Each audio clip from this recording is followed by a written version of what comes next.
I think so. Looks like it.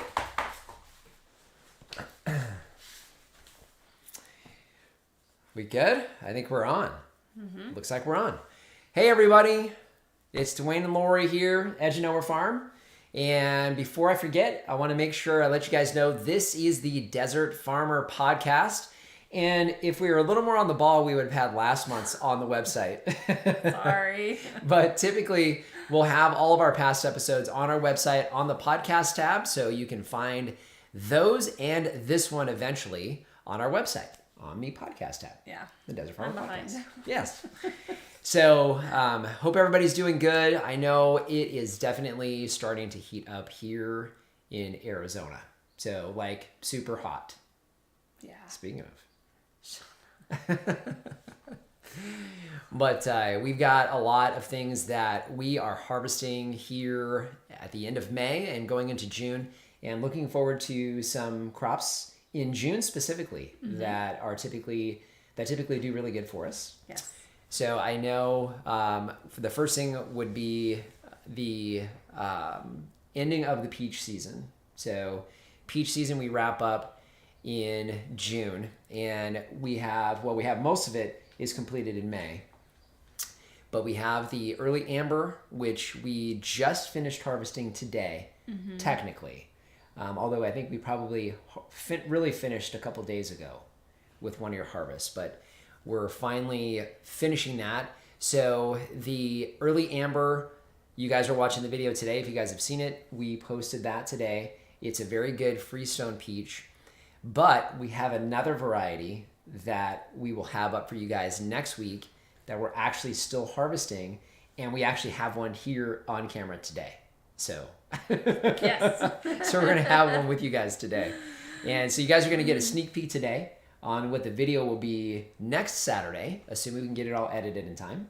What you guys will see for our third type of peach, and I can't give any more away other than to say it's very good. Yeah. And we haven't talked about it at all? We haven't, no. Okay. So everybody will get one today. Yeah, I'll get it done So, this week. hey guys, we got some people saying hello. Brandon, how you doing? Hello in Seattle. Oh my goodness, Seattle. What I would give to be in Seattle this coming week. Whew. Yeah. Oh my. Yeah, we're going to finally hit 109, 110 here in Whitman, which means we should be up at 112, 115 probably in town. Oh my goodness. Aren't you glad you're on the farm full time? Yes. For yet another reason. So hi to a couple more folks that are joining us now. So glad everybody's here. Yes. So as far as fruit, who else do we have? Cameo? Is it Cameo? You have to let me know. How's it going? Howdy. So obviously when it comes to fruit trees, the peach season winds down here over the next couple of weeks. As far as fruit is concerned, the next fruit that we're going to have is actually going to probably be grapes, it looks like, right? Yeah, which I think we could have picked some today that are just not quite ripe, but we haven't netted them yet, so to beat the birds to it. I agree. Well, I may actually go cut those down. And it's the flame, because that's always the first one out of the chute. And we saw that they were just starting to turn purple a couple of days ago. Yeah. We got one bunch, I think I got a good shot of it for the vlog today, that it's almost completely ripe. Yeah. So, and kind of well hidden. So, got a few more folks joining us. Hey guys. Yeah. Raina, how you doing? Nice to see you too. I'm glad you're here. Lori from the Valley. Hey, how's it going, Lori? We have Charlie Orchard Garden. Hello from Richmond, Virginia. Ooh, Richmond. Oh my goodness, Virginia. That'd be another beautiful place to be Love this your time of year. fruit trees.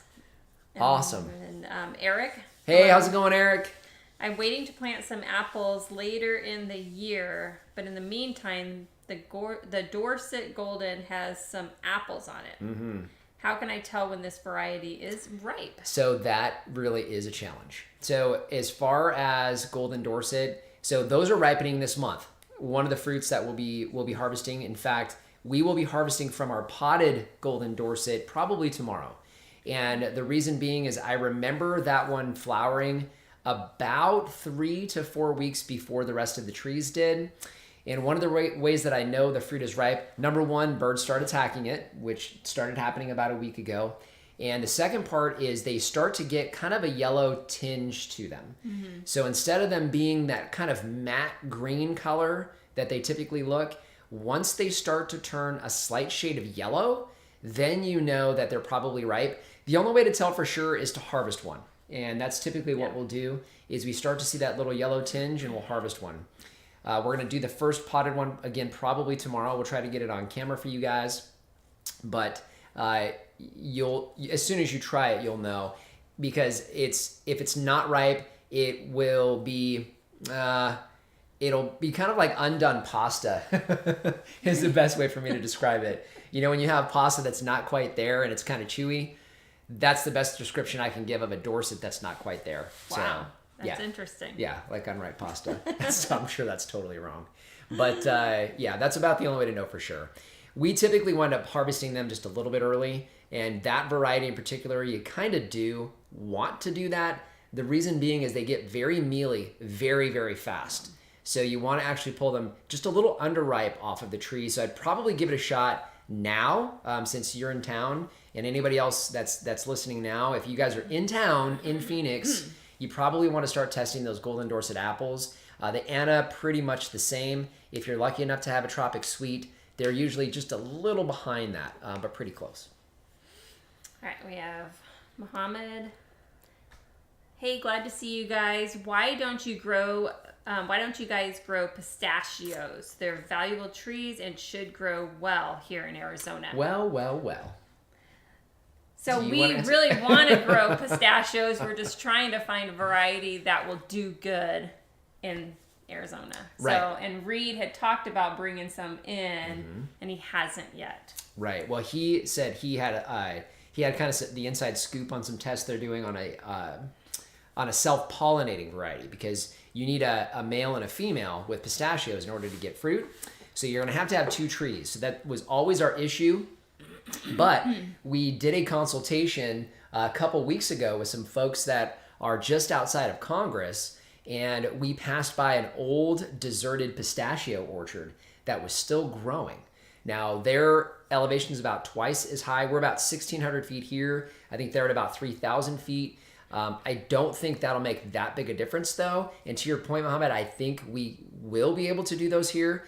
And I think we're going to give one a shot. I just can't say where yet, because we're trying to figure it out, because we got to make sure we have that cross-pollination. But that's a real possibility with some things that happened this year. So, all right, we have Robert. Howdy from Surprise. How's it going, Robert? Eric's going to look for that yellow tinge. Yes. BG. Hi from Mesa. Howdy in Mesa. Alan. Hi, gang. Hey, how's it going, Alan? Got Emily. How about the Anna? I have no red blush at all. I'm in Mesa. Right. So Emily, we've noticed the same thing with the Anna. So technically it should get a slight red blush, but not always, at least in our experience. So a fully ripe Anna will have a red blush, but a fully ripe Anna tends to be a little bit mealy in our experience. So we typically harvest them basically about the same time as the Dorset. In fact, if you guys watched a video that we put up a few years back, we actually harvested from all 3 varieties. We had the Dorset, the Anna, and the Tropic Sweet. We harvested from all of those trees on the same day, and we wound up making wine from it, which is it's a fantastic wine. But we had, I think, 130 pounds of apples off of 3 trees, and we harvested them all the same day. So they're all pretty much ripe at the same time. So, but you may not necessarily get that red tinge. That wasn't consistent with ours either. So, and the Anna that we have 3 Annas here, and looking at the fruit, there's no red tinge yet, but we're a little behind everybody in town. So we're still a few weeks away. All right, so we have Bitcoin Trader. Yeah. Love seeing how well your blackberry harvest went. How do you water your blackberries? Do you water with hoses, like on your raised beds, or do you irrigate it like you do with your fruit trees? Very good question, and I know Kelly asked us the same thing and wanted to cover it, and we didn't. So I'll answer it now. With blackberries, we traditionally water blackberries with drip irrigation, and we typically water them on the same schedule as we do the rest of our fruit trees. So during the summer, that's generally once a week. If we get above 115 degrees regularly, like we have the last couple of years, the trees start to struggle a little bit, and we'll add a little bit more water and do that twice a week. But typically it's once a week, drip irrigation. We have a blackberry that's newly planted at the front of the farm that is on, I believe it's 4 gallons per hour. It runs for 2 hours, so it's getting about 8 gallons. The one that we have, so the full-size ones that we've had in the past would run with 2 4-gallon per hour emitters for 2 hours. So those would get about 16 gallons once or twice a week. Now we're doing something a little bit different here on this farm with our Primark blackberries in the primary beds. And the reason being is we have some starts that we have in those beds, so we've been hand watering them every day. And I can tell you, with the hand watering, the blackberry bushes that are coming up look very, very good. So I think you could do either one. So drip irrigation is not an issue.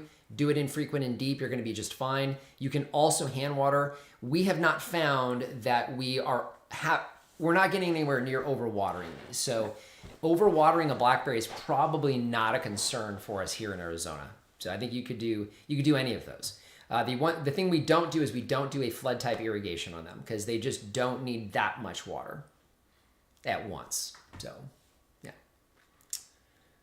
All right, Rena, we don't have enough chill hours for pistachios, I think.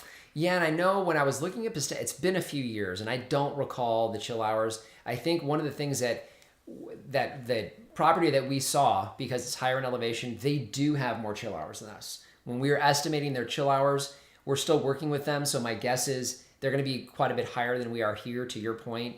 However, we're a little higher than you guys are in the city. So we clocked over 500 chill hours this past year, and you guys know we had a very, very mild winter. But out here, we were consistently 5 or 6 degrees cooler than we were in town. Only reason I know is I go to work every single day to downtown Phoenix, and I watch the temperature swing. So you guys got a lot less than we did. So I think if we do them here, it doesn't necessarily mean that they will work in Phoenix, depending on chill hours. So we'll have to see. All right, so Brandon, do you ever have to deal with curly leaves and fungus in peach trees in Arizona?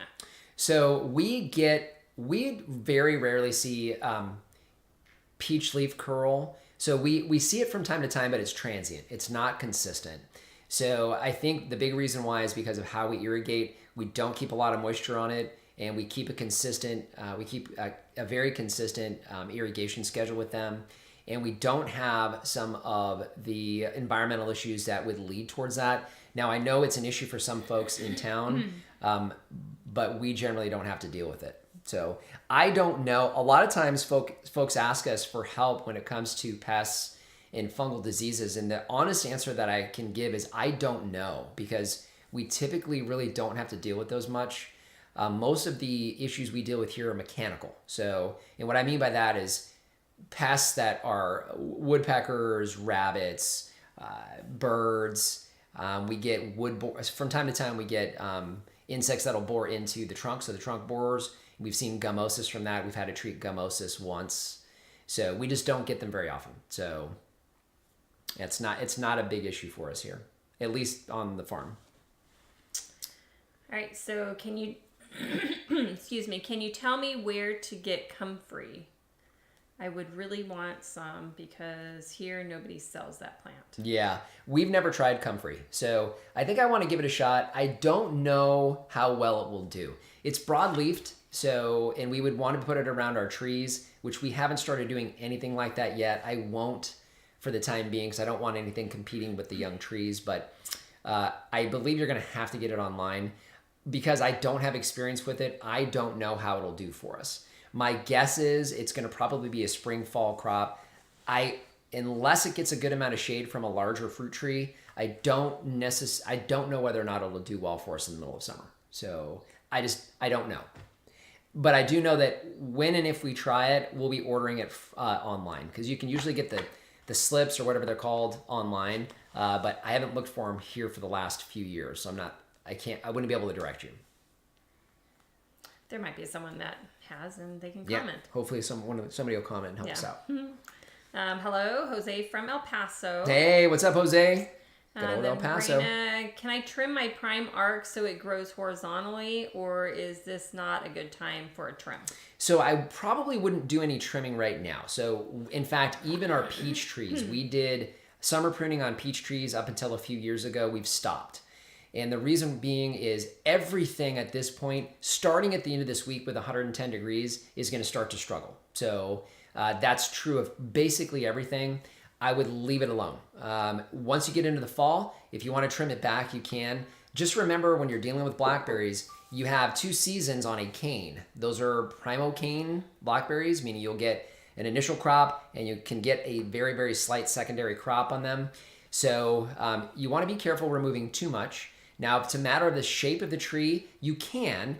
Again, just remember, as the new canes come up, they come up very, very aggressively and they are very vertical. So I think you'll find as the years go on that it will have a tendency to be much more bush-like and more vertical. At least that's been our experience as well. So it tends to grow that way. So if you're seeing them lay down, which is very common by the time you get into the second year, they're starting to die. So I would give them the season, leave them be, and then when you get into the fall, if you want to shape it, go for it. All right. How do you deal with ants that have decided to dig out an ant hole inside the water ring of fruit trees? Man, ants are... So I know that. So I'm trying to think of the best way to deal with this. So the best way to deal with this, if you don't want to go the chemical route, and I'm assuming you're talking about our common ants, like a carpenter ant, like one of those big black or red ants. Or even the small red carpenter ants. If you're dealing with those, generally speaking, it's not an issue. And having water in the ring should help with that a little bit. Now, one of the things we found that's pretty effective at shutting down the holes, and you do it 100% natural, was a combination of water, vinegar, and either cinnamon, like a cinnamon oil, or a peppermint oil. So with boiling water. So those had a tendency to shut down the holes pretty quickly, and then they would just pop up a few feet down. So that might be a good option for you because I would prefer not to use something like Amdro right around a tree. We don't do that here either, but we have used that before for ant holes, the large ones that are further away from all of our crops. So, and it's very, very effective. So I think either one of those would be fine. When's the next farm tour? Yeah. So definitely not during the summertime because none of us want to be out there. We want it to be comfortable for everybody. So our plan is to get at least a couple of them a year, and we announce those through our customer email list. So if you're not on there, I don't know who asked. Robert. Okay. So if you're not on the customer email list, definitely join that through the website.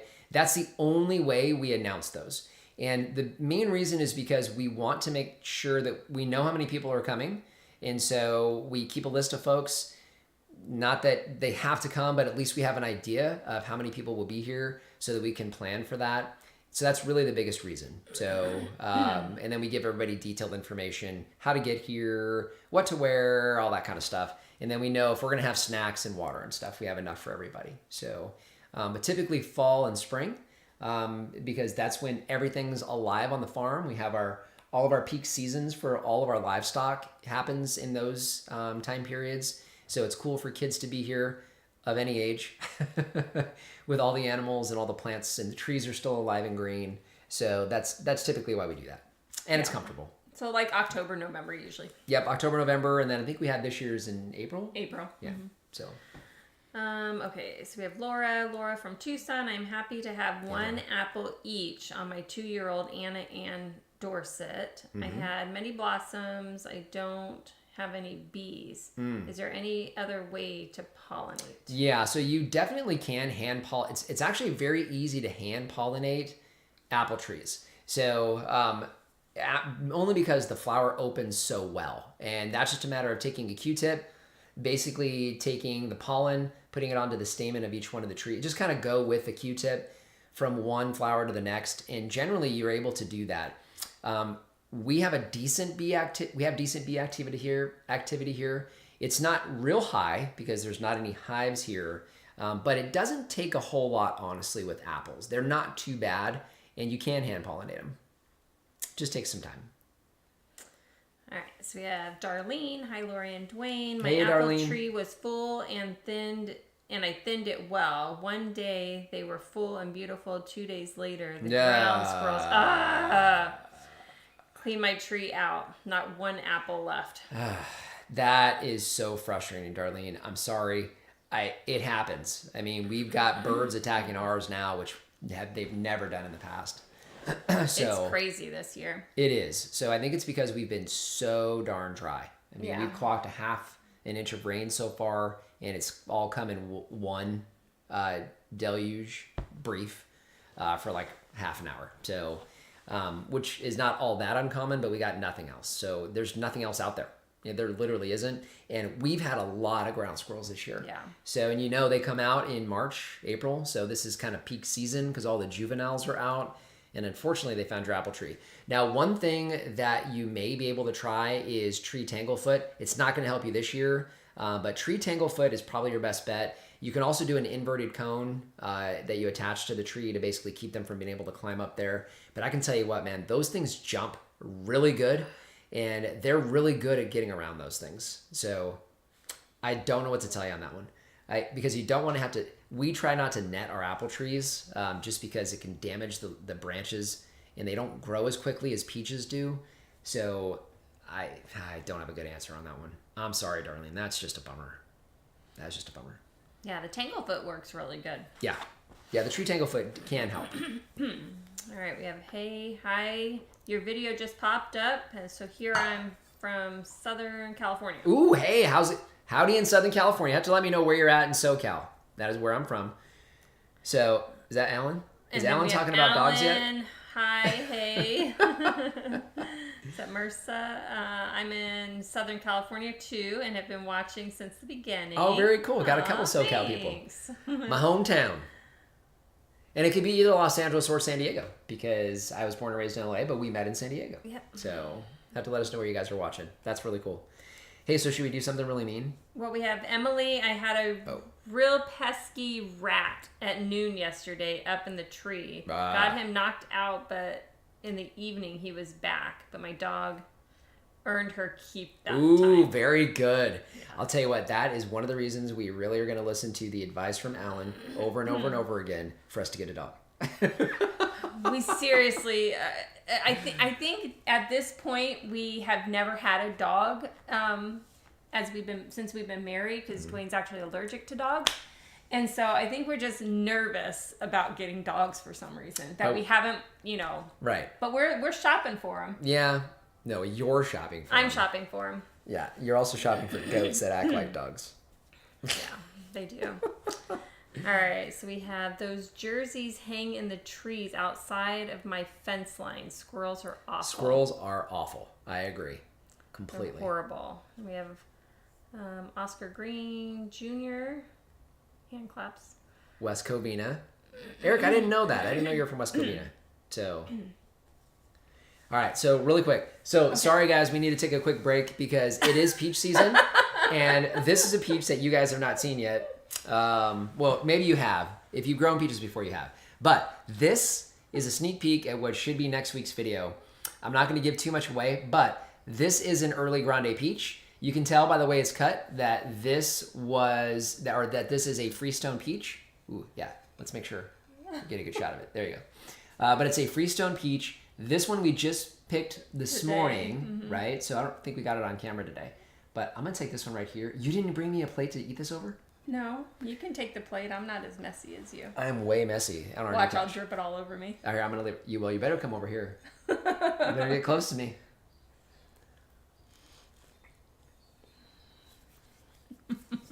Oh.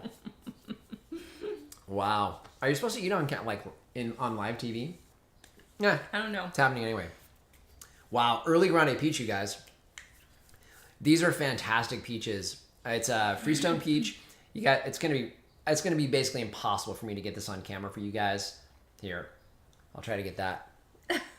I gotta stay in the light. There we go. So there is 1/4 of it.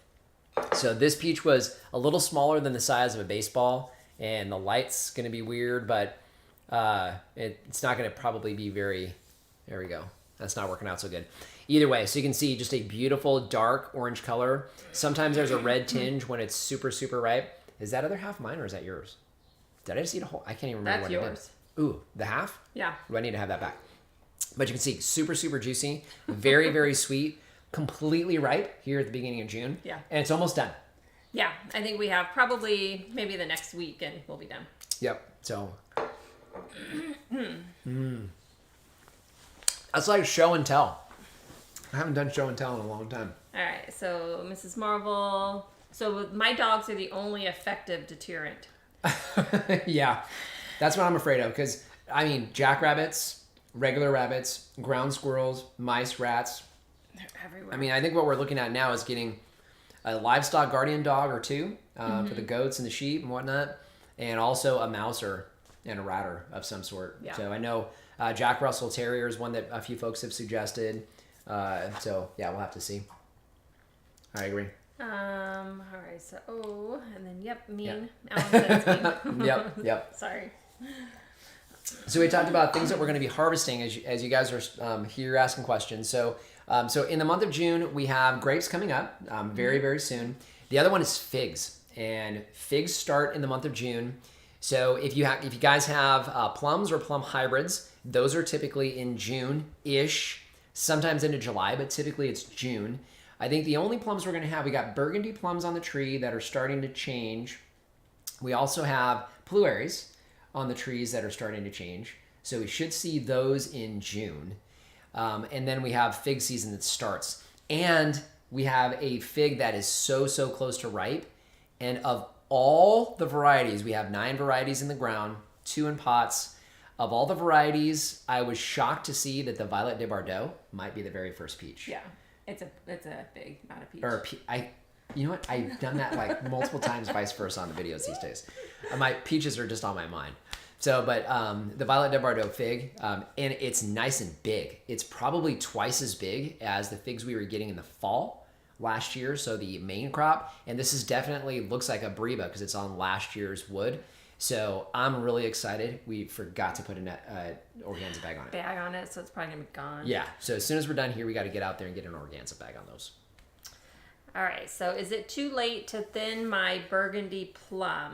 Year 2 for us, and the fruit is fairly small, even though we have thinned already. Right, so you still can thin. That's not a problem. You can thin up until they start to change color because at that point they're ripening. Once a fruit starts ripening, it's not going to really get any bigger. It'll swell, but it's not going to grow any larger. So, and also with burgundy plums are a bit smaller anyway. We've noticed that especially here in Arizona. We had a burgundy plum on the old farm, and the fruit was very small, about the size of a 50-cent piece as far as diameter.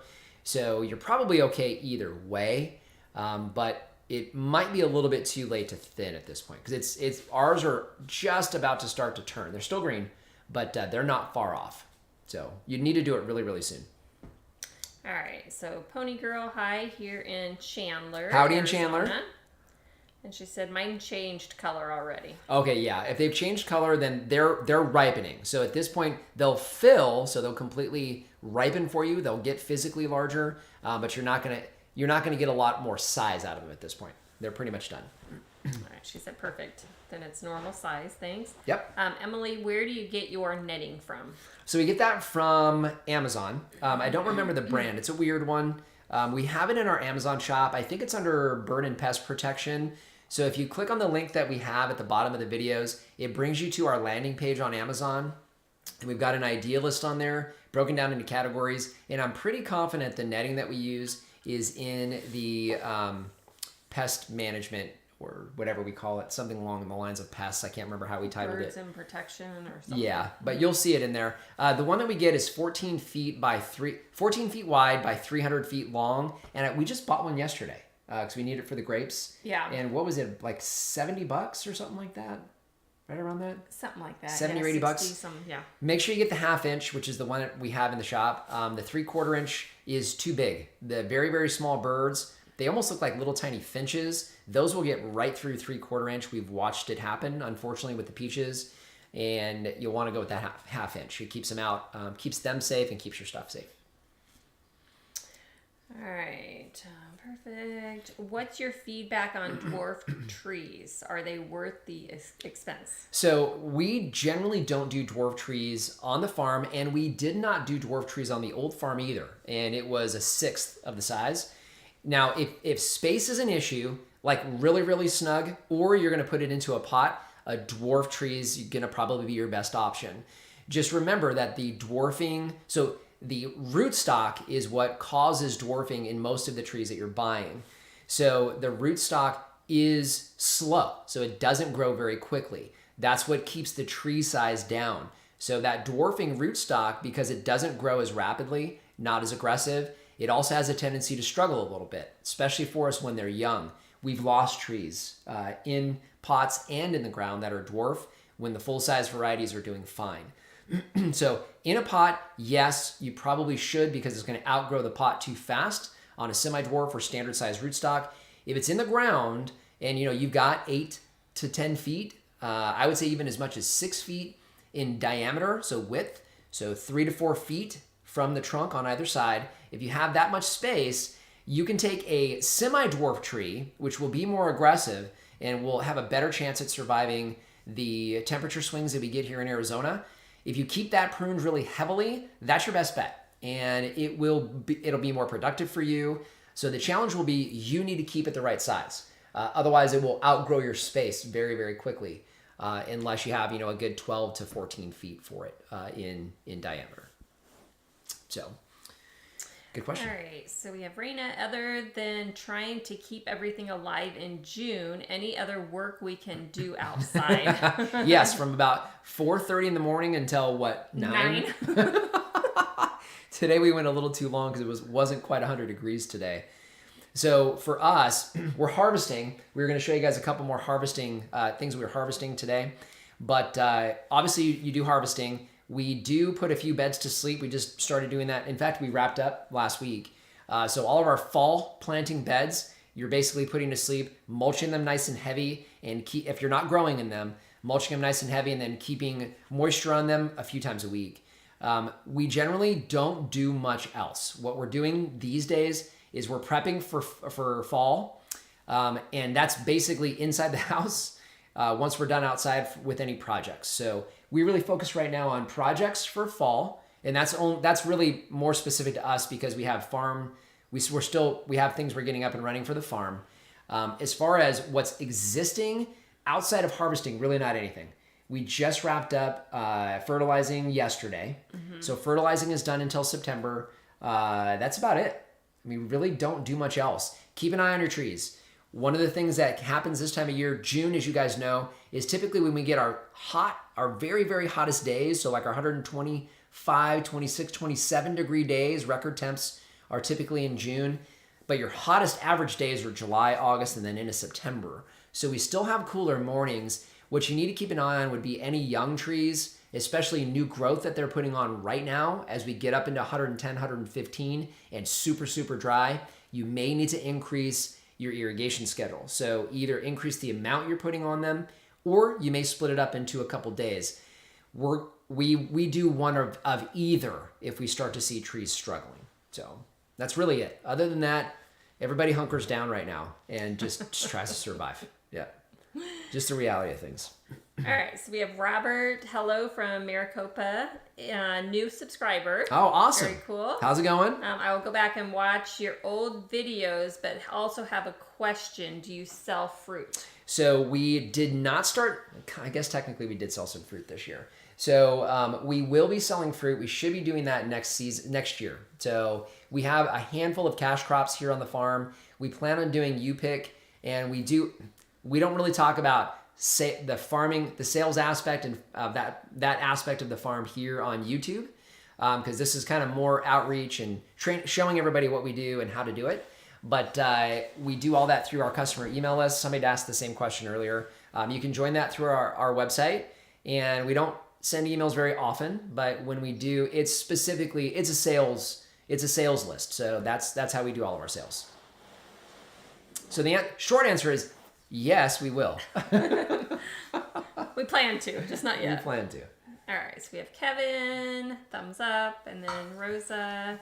Wow, a live video. Yeah. Thank you for always answering questions on your videos. It's a help for those of us not used to desert gardening. Yes, we know just what that's like. All right, and then Bitcoin. Yes, definitely net your trees. I live in the suburbs and wasn't sure if the birds would get to my nectarine tree. Was I wrong? Definitely will be looking at the 2-inch, half inch netting Maybe on your 1/2 Amazon. Okay. Yeah, so yeah, and you'll see it's 1/2 inch that's on there. So yeah, it's crazy. The same thing happened with the apriums for us this year. So, and usually on the old farm we got away with it, and here we didn't.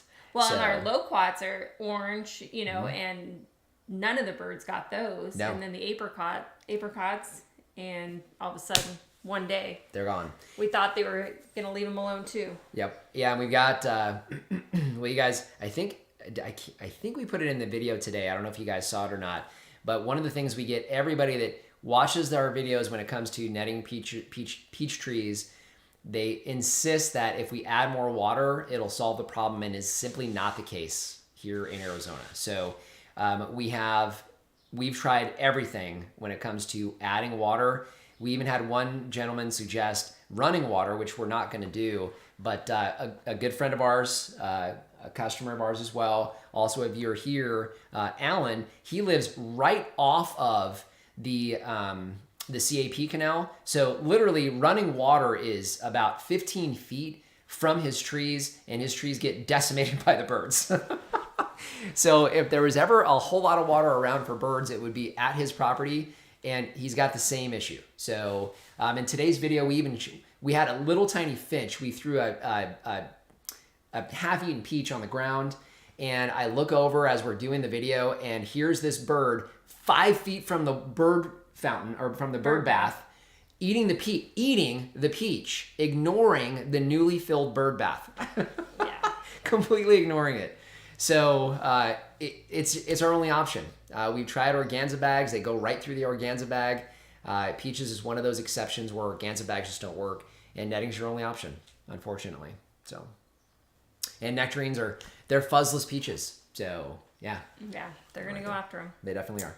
All right, so Pony Girl, I'm a suburban gardener, cancer survivor, and starting new garden plots. Suggestions on soil amendments. Absolutely. And Pony Girl, I am right there with you. I am going on 30 years a cancer survivor. I was 19 and had lymphoma and six months of chemo, and have been good ever since. But I know right where you're at, girl. So congratulations. And as far as amendments, it depends on what you're doing. So if you're doing raised beds or in-ground veggie gardening, typically what we do is a mixture of it's 1/3 each, native soil, compost, and sand. So those we actually get as a mix from Pioneer. It's the rock company.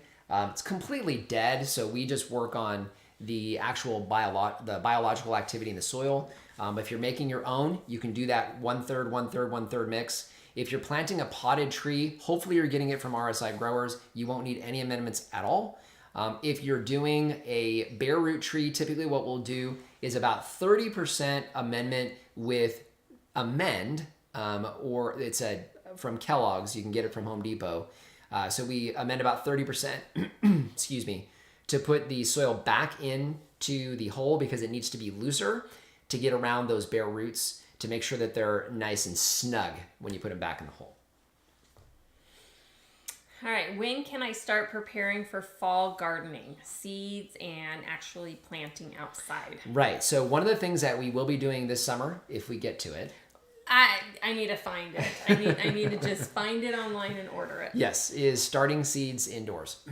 So that we've always been very late with the fall, and we've direct sowed all of our plants.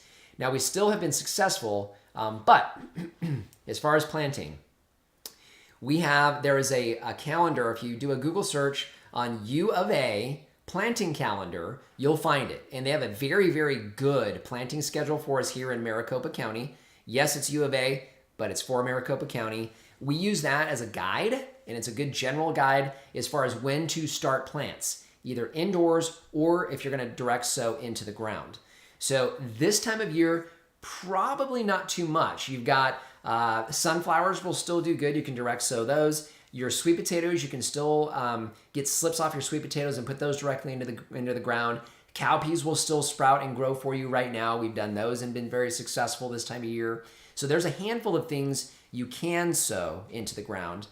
If you're going to be starting seeds, you're going to probably want to do that probably middle of July, beginning of August, and giving yourself about 30 to 45 days for planting.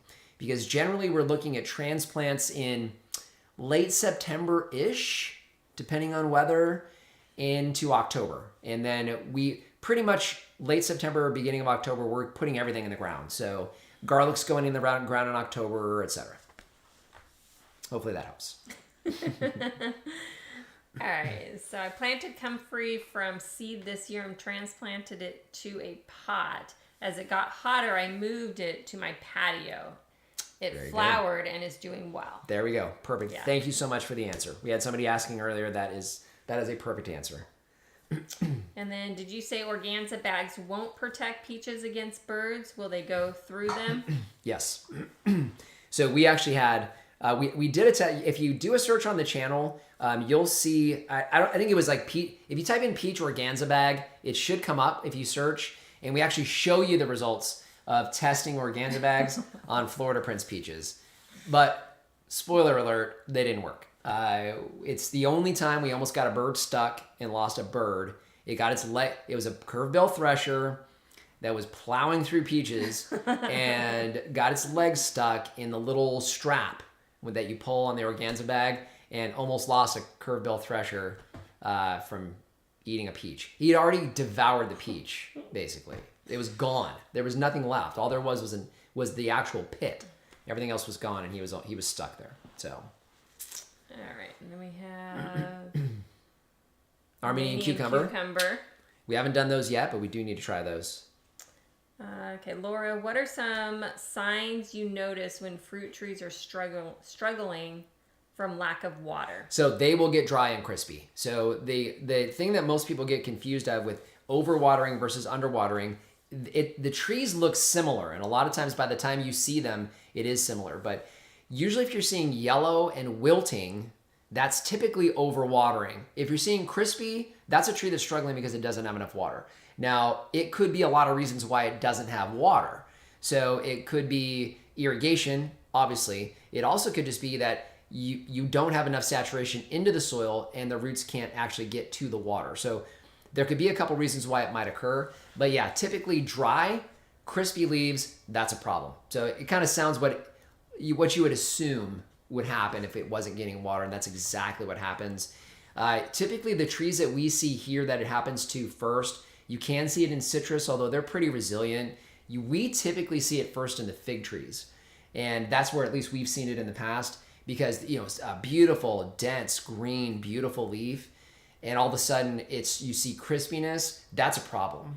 Now, those leaves will turn yellow. In fact, it's happening now. As we get into this period in summer, they will shed some of the leaves. That's very, very common. So if you see a single leaf or a handful of leaves turning yellow in amongst some beautiful green leaves, you're fine. But really, the canary in the mine for us is usually our fig trees. All right, so we have Barbie and Bill. Do you have a link for your nesting boxes for the chickens? We have looked but can't seem to find them. Thank you very much for all the valuable information that you are giving. Awesome. Yes. And we used to have it in our Amazon. I'm pretty sure it is. We had an affiliate link for them for a while, but then we haven't heard from them in quite some time. So we wiped that off of our videos. If you go to some of the old videos, you'll still find it. You can also go to our Amazon shop, which we would really be happy if you do, because we get a little commission on that one. But I'm pretty sure it's in chickens, right? Yeah, so it's in our Amazon shop under, I think it was Raising Chickens, and it's the 3. There we go. Yep.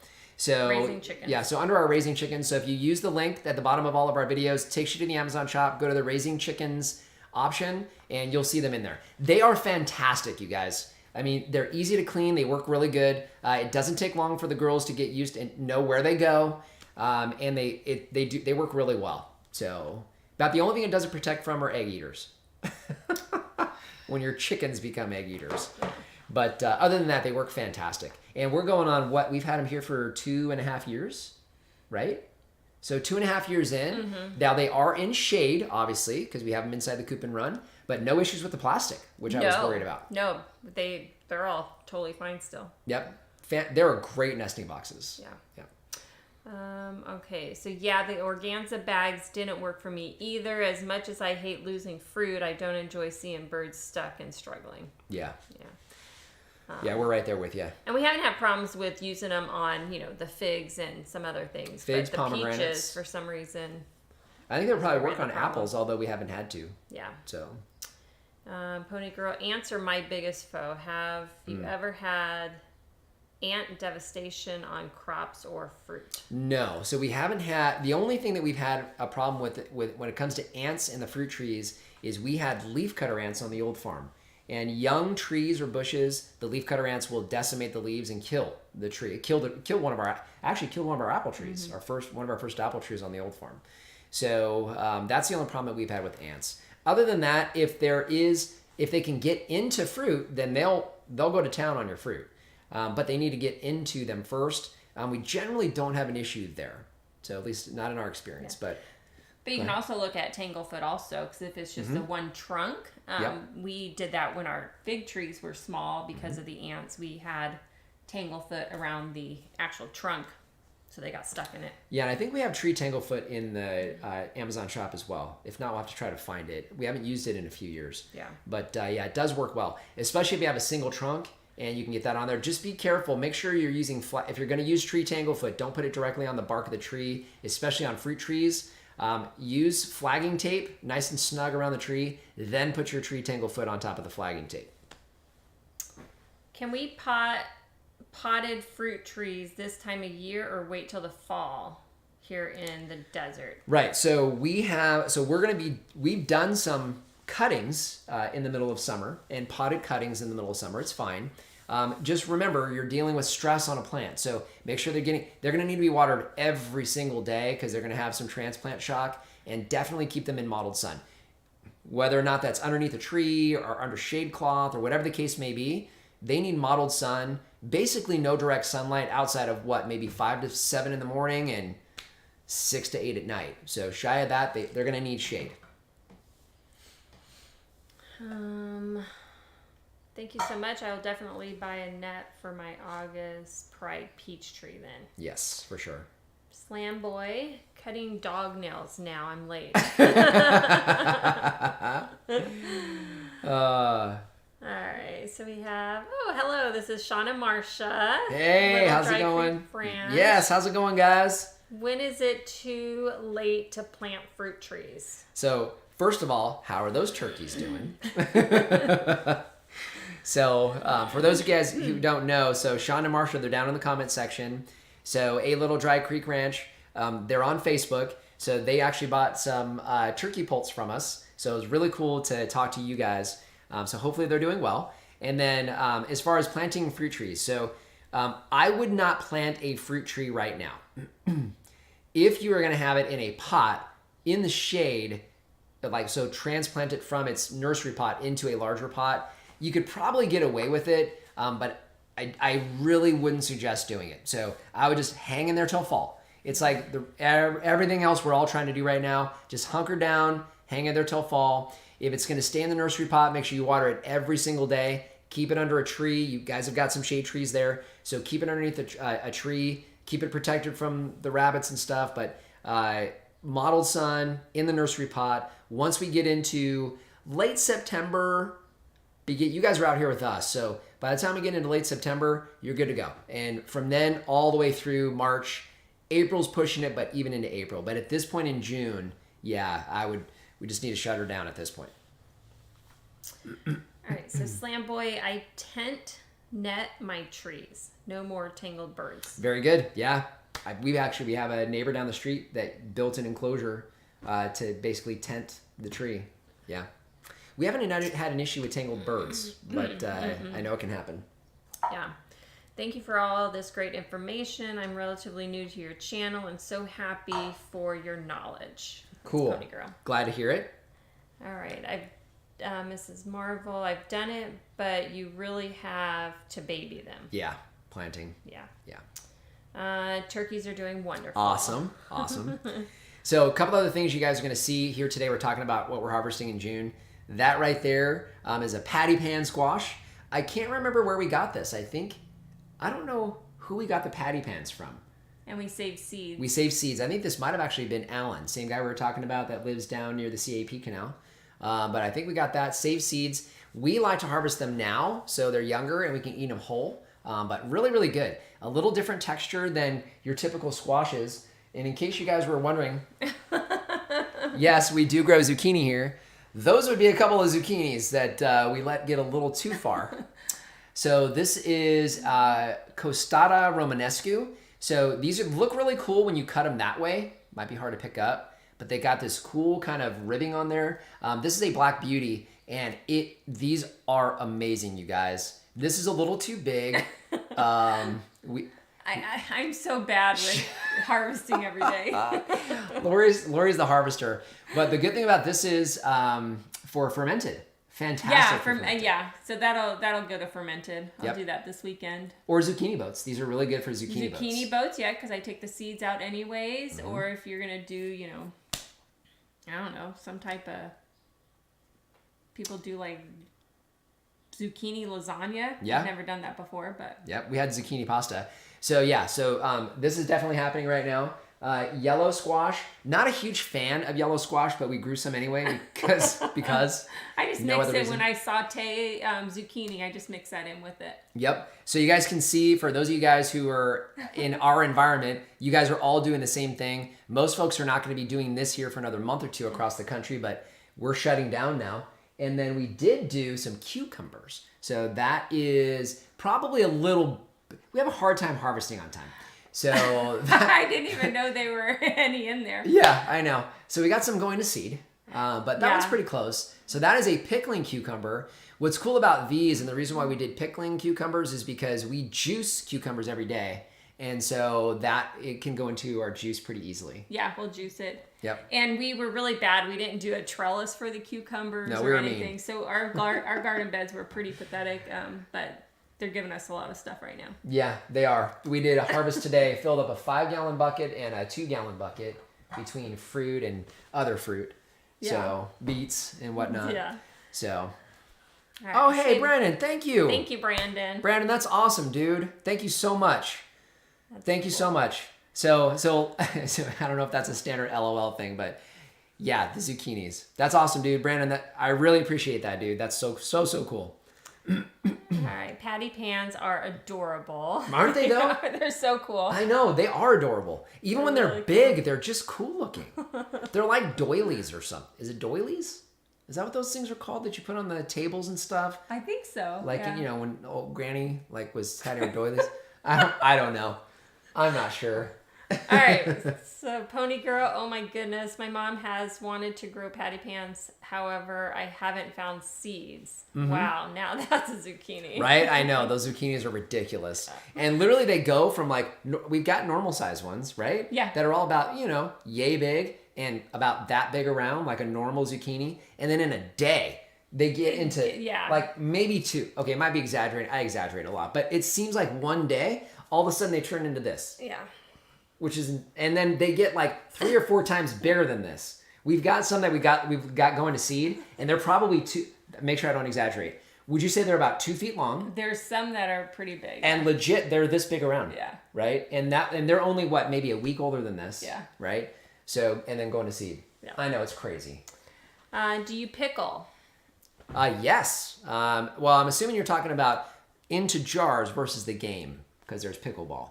Yeah. So, yeah. But, what we've done, as far as cucumbers, trying to do pickles, the one time we did try that, it was a total failure, so it didn't work. But we do a lot of fermenting. Right. Well, we tried to do fermented cucumbers, and they didn't turn out so well. Yeah. Because we did spears. But I'm thinking part of the reason, our plan was to not get them this big. Yeah, our plan was to leave them whole. That won't even fit into the wide mouth. Well, it'll fit in there, but 2 of them. I don't know. All right. So then we have Dave. Talking about zucchinis, I have grown some of the Mexican calabazada, and it grows like a weed, as well as the Armenian cucumber. And we love the taste. Here in deep South Texas, RGV, so similar weather. That's awesome. Yeah, Armenian cucumbers is definitely on our list. We just need to do it. The biggest thing is trellising, which we're horrible at. So we need to get them trellised.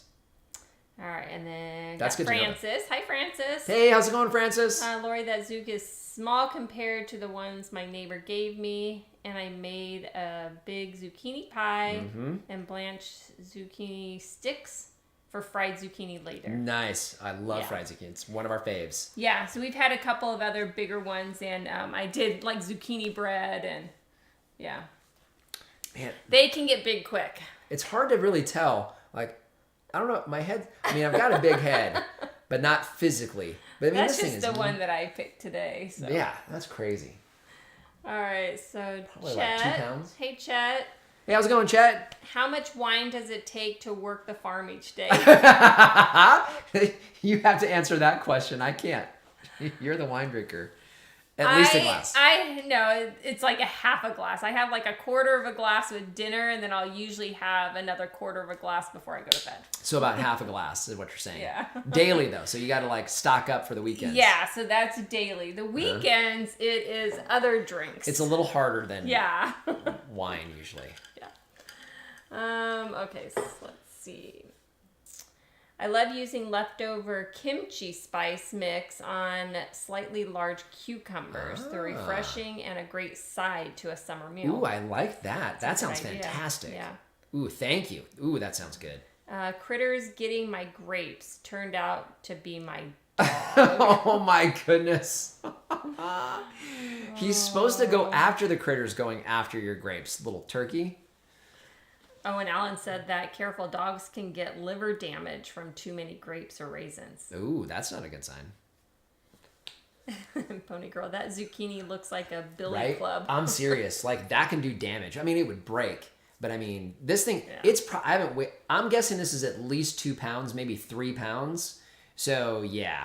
I mean, first of all, you'd have to find one of these in the grocery store. And let me tell you, one of the things, if you guys haven't grown your own zucchini, those of you who have, you know this is true. These actually taste sweet, which is shocking because you don't expect that from a zucchini if you've always bought like organic from the store. Totally different flavor from these, even when they're this big. So, but yeah, I know. It does look like a billy club. Don't get any ideas.